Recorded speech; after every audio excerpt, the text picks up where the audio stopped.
92,5 Maestro FM House with the Sound. Shalom Sobat Maestro dimanapun berada, bagaimana kabarnya saat ini? Tentunya saya Mitzi Anggriani boleh kembali menemani Sobat Maestro saat ini karena berkat dan anugerah serta kesempatan yang Tuhan berikan. Dan tentu saya berharap setiap Sobat Maestro ada dalam perlindungan Tuhan, di dalam penyertaannya, dan boleh tetap merasakan kebaikan Tuhan, bersyukur kepada Tuhan. Baiklah Sobat Maestro, kita akan sama-sama kembali untuk sejenak merenungkan firman Tuhan. Saat ini kita akan siapkan ayat firman Tuhan yang akan menjadi dasar renungan kita pada pagi hari ini. Mari kita akan sama-sama siapkan Matius pasal 16 ayat 21 sampai 24. Matius pasal 16 ayat 21 sampai dengan 24. Kita siapkan bersama-sama dan mari kita minta pimpinan Tuhan terlebih dahulu. Mari kita berdoa. Kami bersyukur ya Bapa untuk penyertaan Tuhan, untuk pimpinan Tuhan, untuk perlindungan Tuhan. Terlebih lagi kami boleh bersyukur karena kami punya Allah yang seperti Engkau. Terima kasih kalau saat ini kami boleh kembali diberi kesempatan untuk kembali mendengarkan apa yang Tuhan ingin katakan.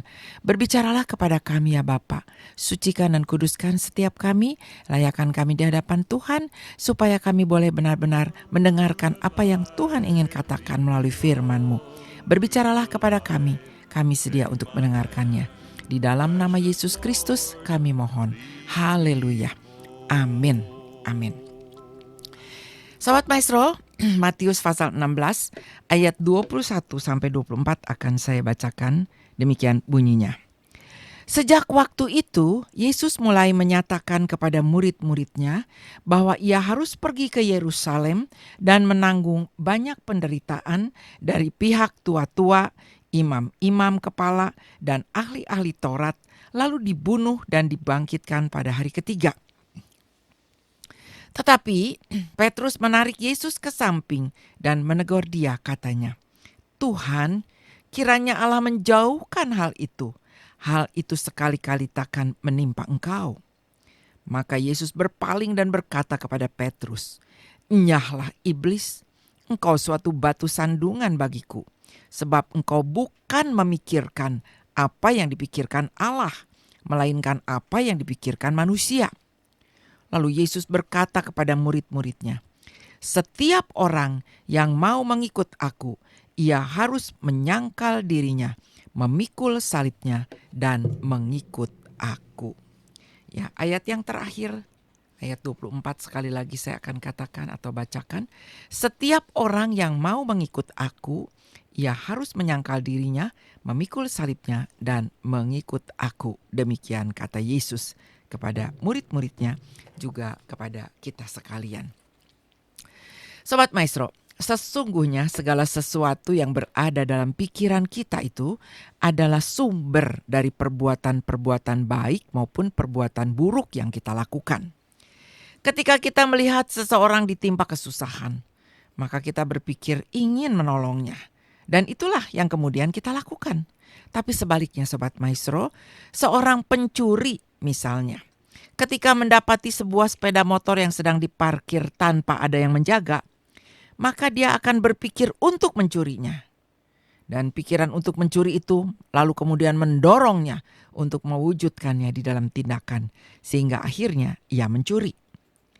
Memang Sobat Maestro, tidak semua yang kita pikirkan itu akan segera menjadi wujud nyata dalam perkataan maupun di dalam perbuatan. Tetapi kita harus ingat bahwa perlahan-lahan kalau terus-menerus berlangsung dalam pikiran kita, apa yang kita pikirkan akan terwujud di dalam perkataan maupun perbuatan kita. Dengan demikian, pepatah kuno suku Indian, yaitu penduduk asli Amerika, berkata demikian, "Apabila engkau hendak menginjak ular kobra, injaklah selagi ia masih berada di dalam cangkang telur." Di dalam konteks ini Sobat Maestro, kita dapat mengatakan demikian. Jika kita ingin dipenuhi dengan perkataan serta perbuatan yang baik dan benar, maka kita harus menginjak dalam tanda kutip. Menginjak segala hal yang tidak baik selagi masih berada di dalam pikiran kita. Maksudnya kita menolak, kita mengenyahkan menyingkirkan segala hal yang tidak baik selagi masih berada di dalam pikiran kita. Begitu luar biasa pikiran kita ya Sobat Maestro. Oleh sebab itu kita harus menjaga pikiran kita. Pemahaman ini membuat kita memahami betapa kerasnya teguran Yesus kepada kita. Yesus bukanlah seseorang yang gegabah dalam mengucapkan kata-kata. Pada bacaan kita saat ini, saat Yesus sedang menyatakan kepada para muridnya bahwa dia akan menanggung banyak penderitaan, Petrus berkata bahwa dia berharap semua itu tidak menimpa sang gurunya. Karena Yesus tahu benar apa yang dikatakannya, maka Yesus berkata kepada Petrus, "Enyahlah iblis, karena engkau merupakan batu sandungan bagiku. Sebab engkau bukan memikirkan apa yang dipikirkan Allah, melainkan apa yang dipikirkan manusia." Sobat Maestro, Yesus dengan jelas menyebut Petrus sebagai iblis karena dia tidak memikirkan apa yang sedang dipikirkan oleh Allah. Manakala Yesus mengucapkan kalimat-kalimat ini sebenarnya dia tuh sedang menjelaskan pikiran atau rencana Allah di dalam kehidupan Yesus. Bahwa sebagai Mesias dia harus mati dan dia harus dibangkitkan pada hari yang ketiga. Tapi sebaliknya, Petrus yang tidak peka akan pikiran dan rencana Allah memiliki niat yang baik sebenarnya. Manakala dia berharap supaya penderitaan itu tidak menimpa Yesus. Tapi dia tidak sadar bahwa pikirannya sudah dipengaruhi oleh iblis. Sehingga ia mengatakan sesuatu yang kelihatannya baik. Tetapi sekaligus bertentangan dengan rencana Allah. Sobat Maestro, Alkitab memberi gambaran yang jelas bahwa sejak zaman manusia pertama, yaitu sejak Adam dan Hawa, manusia itu sudah jatuh di dalam dosa akibat pikiran mereka. Pada saat dicobai, Hawa berpikir bahwa mungkin selama ini Allah telah menipu mereka sehingga akhirnya dia jatuh ke dalam tipuan iblis. Demikian juga dengan Raja Daud, seorang raja yang selalu berjaya dalam setiap peperangan. Suatu hari dia melihat Batsheba, istri Uria, sedang mandi. Apa yang dilihatnya masuk ke dalam pikirannya. Kemudian berlanjut di dalam perzinahan. Sobat Maestro, kita tidak boleh menganggap enteng pikiran kita. Mungkin kita merasa bahwa tidak semua orang atau tidak semua pikiran, maksud saya tidak semua pikiran yang kita pikirkan berlanjut pada perkataan ataupun perbuatan. Mungkin kita berpikir seperti itu. Ya memang mungkin ya. Apakah betul Sobat Maestro? Ada seorang wanita ya yang terluka hatinya oleh tetangganya. Sejak saat itu pikirannya penuh dengan kebencian dan juga kemarahan. Ketika pendeta gerejanya mengingatkan supaya ia mengampuni dan menyingkirkan rasa atau pikiran kebencian itu, dengan enteng si wanita itu berkata bahwa itu semua hanya ada dalam pikirannya kok. Tidak sampai apa-apa. Bahkan si wanita ini mengaku setiap kali bertemu dengan tetangganya yang dia benci itu juga dia masih bisa tersenyum, masih bisa menyapa dengan ramah, seolah-olah tidak terjadi apa-apa.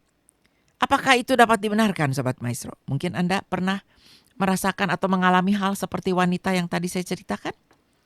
Wanita itu sebenarnya tidak menyadari bahwa pikiran kebencian itu akan berlanjut pada sebuah tindakan yang tidak bijaksana. Kalau pikiran kebencian itu ada terus dalam pikirannya yang terus-menerus dipelihara.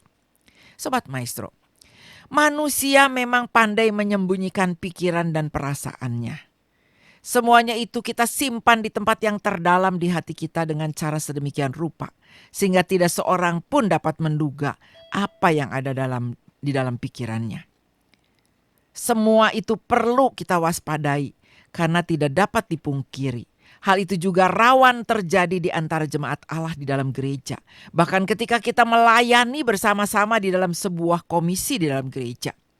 Tetapi karena begitu pintarnya kita menyimpan semua pikiran kita. Apa yang kelihatan dari luar kelihatannya baik-baik saja. Tetapi sekali lagi kita perlu waspada. Karena semua pikiran buruk yang terpelihara itu akan berbuah pada kehancuran. Sobat Maestro, kita tinggal menunggu waktu saja. Kalau kita ingin membuang ilalang Sobat Maestro, Maka sia-sia kalau kita hanya menebas batangnya saja, tetapi membiarkan akarnya tidak tercabut, sehingga kelak dapat bertumbuh. Ilalang itu bisa tumbuh kembali karena akarnya tidak dicabut. Demikian juga sebabnya Yesus berkata kepada Petrus, "Enyahlah iblis," karena akar dari semuanya itu adalah iblis yang telah menguasai pikiran Petrus. Sobat Maestro, kalau pikiran adalah sumber dari segala tindakan dan dari segala perkataan, maka sesungguhnya Allah memerintahkan kita untuk memikirkan apa yang dipikirkan oleh Allah. Perhatikan Sobat Maestro, hardikan Yesus sekali lagi. Dia tidak menghendaki kita berpikir sesuai dengan pikiran manusia, karena dia sangat mengetahui bahaya dari pikiran manusia.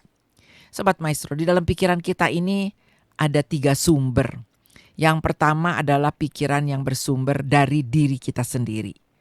Dan kalau pikiran itu dari diri kita sendiri, bisa benar, bisa juga salah. Lalu yang kedua, pikiran itu timbul atau ditanamkan oleh si jahat. Dan itu pasti pikiran yang salah. Dan yang terakhir adalah pikiran yang berasal dari Allah, yang pasti merupakan pikiran yang benar. Tetapi diri kita sendirilah yang memegang kendalinya atas pikiran-pikiran yang berasal dari Allah maupun dari iblis di dalam pikiran kita atau yang dari diri kita sendiri. Sobat Maestro, kalau benak kita serta hati kita terbuka untuk menerima dan mewujudkan pikiran-pikiran Allah dan kehendak Allah, maka itulah yang akan menguasai hidup kita. Tapi sebaliknya seperti Petrus pada konteks bacaan saat ini, benaknya sudah terbuka, pikirannya sudah terbuka menerima pikiran-pikiran dari si jahat, sehingga akhirnya terlontar melalui ucapannya. Jadi apa yang kita kehendaki untuk terjadi pada diri kita tergantung pada keputusan kita untuk memilih antara pikiran-pikiran yang berasal dari Allah dan yang berasal dari iblis. Sobat Maestro, ada seorang pria secara terang-terangan melakukan perselingkuhan dan akhirnya tertangkap basah. Ketika ditanya alasannya melakukan perselingkuhan, dia menjelaskan bahwa pikirannya dikuasai oleh si jahat, sehingga mau tidak mau dia berselingkuh. Sobat Maestro, mungkin kita menjadi terheran-heran dengan jawabannya itu. Bagaimana mungkin selama ia melakukan perselingkuhan akibat pikirannya dikuasai oleh iblis? Sebetulnya adalah karena selama dia berselingkuh, ia terus-menerus membuka hati dan pikirannya untuk menerima serangan pikiran kotor dari iblis. Jadi yang mengendalikan tentu harus dirinya. Dia tidak dapat sepenuhnya menyalahkan kuasa jahat sebagai penyebab utama perselingkuhannya. Karena sebenarnya dirinya lah yang paling bersalah. Mengapa? Sebab dia sudah dengan sadar membuka diri, membuka hatinya, serta mempersilahkan pikiran-pikiran jahat itu bertahta di dalam dirinya. Contoh lain Sobat Maestro, seseorang yang terus-menerus hidup dengan pikiran yang selalu ingin membalas dendam atas perbuatan orang lain, seperti lemari yang menyimpan sampah. Kalau kita membuka lemari itu, yang kita temui hanyalah sampah yang semakin membusuk dan meninggalkan bau yang sama sekali tidak menyenangkan bagi kita, bukan? Jadi, seseorang dapat merasakan dendam yang terus-menerus ada karena dia menyimpan amarah, dia menyimpan kebencian di dalam lemari pikirannya. Dia menyimpan sampah di dalam pikirannya. Dan kalau terdapat situasi tertentu yang mengingatkannya, maka dia akan kemarahannya atau dendamnya itu akan segera dikeluarkan. Dan kalau dikeluarkan dari isi otak, isi hati, dan isi lemari yang disimpan itu dengan kebencian dan kedendaman, dengan kemarahan dalam pikirannya, maka dia akan mengeluarkan bau busuk. Dari perkataannya keluar kata-kata yang tidak enak. Dari perbuatannya melakukan sesuatu yang tidak baik. Sobat Maestro, pikiran kita dapat dipengaruhi memang oleh iblis melalui hal-hal yang kelihatannya sepele di sekitar kita. Contohnya, seorang ibu rumah tangga yang tidak pernah melewatkan tayangan sinetron misalnya, atau film drama berseri yang kebanyakan berkisah tentang sakit hati, tentang perseteruan, tentang balas dendam, dan lain sebagainya. Maka pada akhirnya akan terpengaruh oleh inti dari cerita-cerita yang ditontonnya. Sehingga ketika dia merasa bermasalah dengan seseorang atau dengan suaminya atau dengan istrinya, maka kemarahan yang berada dalam pikirannya itu akan terolah menjadi keinginan untuk membalas dendam.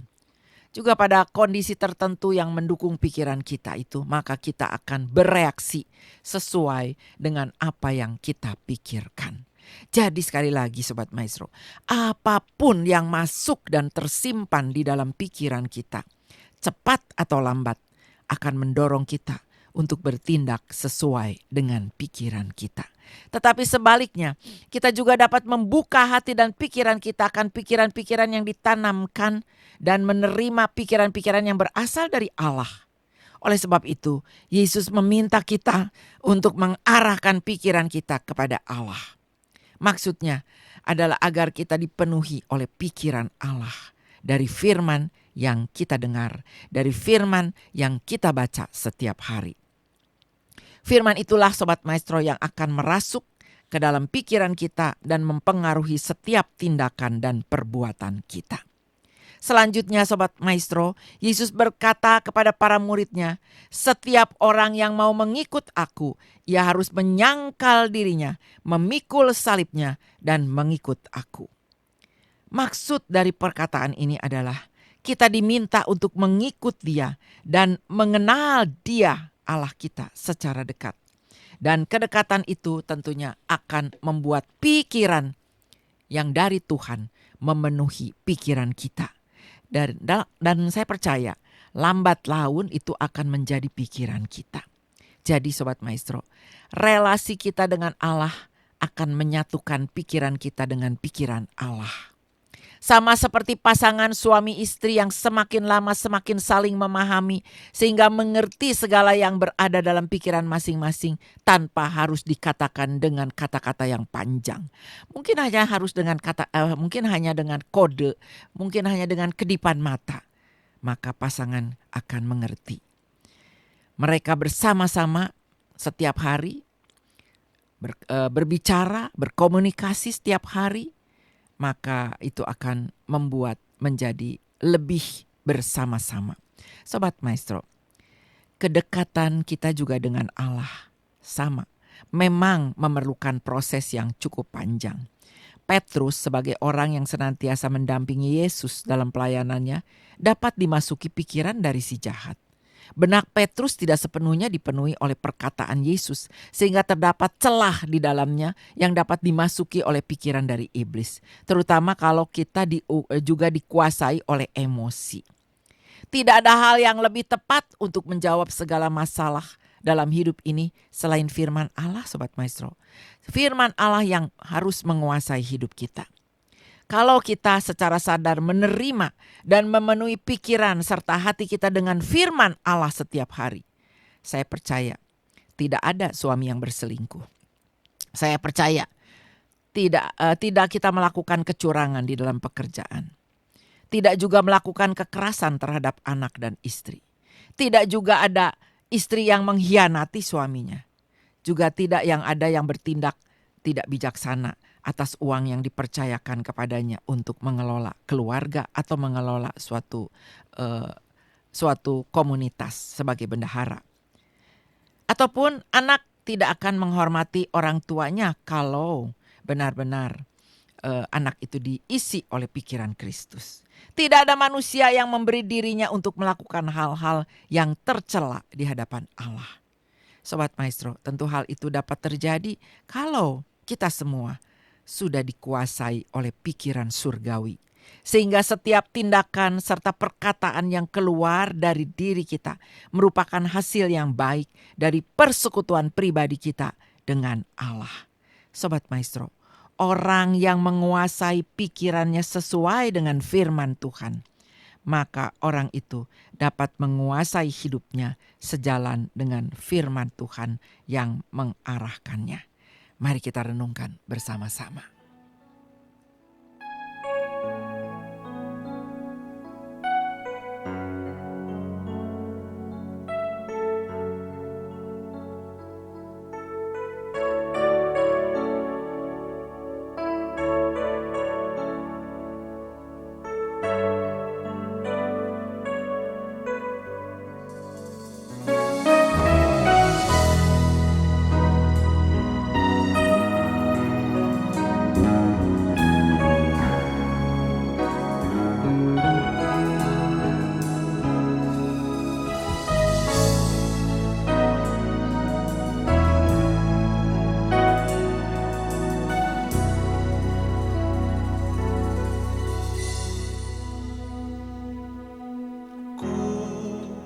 tanganmu,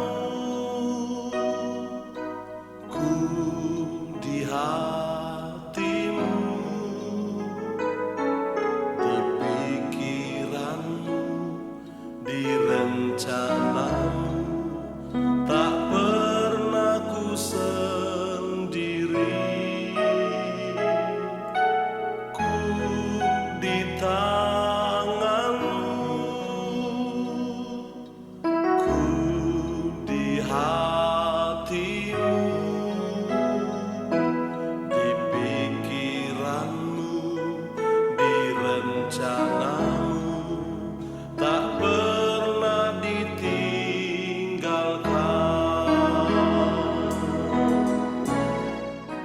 Sobat Maestro, orang yang menguasai pikirannya sesuai dengan firman Tuhan, maka orang itu dapat menguasai hidupnya sejalan dengan arahan dari Tuhan dan firman-Nya.